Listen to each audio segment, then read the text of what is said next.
Hapon sa tanan ug mo kini ang kahimtang sa atong panahon. Padayon tang ga-monitor sa bagyong Nympha ug ganihang alas 10 sa buntag, gi-estimate kini nga nahimutang sa 620 kilometers east-northeast sa Basco, Batanes. Naa na kini sa tropical storm category, dinaduna kini kusgong hangin moabot og 75 kilometers per hour ug pag-unos nga moabot og 90 kilometers per hour. Galiho kini sa direksyon na west-northwest sa ipaspaso na 10 kilometers per hour.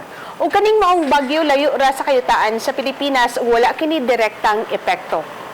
Samtang sa laing bahin ang southwest monsoon o habagat ang padayon na nakaapekto sa southern ug central Luzon.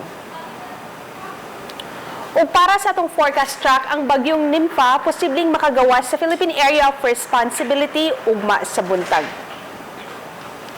Ug para sa atong forecast sa hangin ug kadagatan, kasarangan nga kusog na paguros sa hangin nagagikan sa habagatang kasadpan ang mapasulabi sa tibok Visayas ug ang kadagatan kasarangan nga tunas kusog ang pagbalod.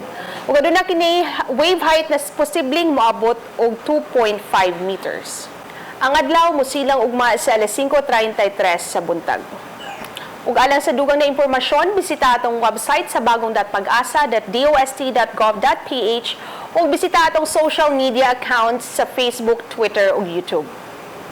Dinhi na lang kutob, gikan dire sa Pag-asa Visayas, DOST sa Mactan ug alang sa Balitang Bisdak, kini si Netherlands sa Letrero, daghang salamat.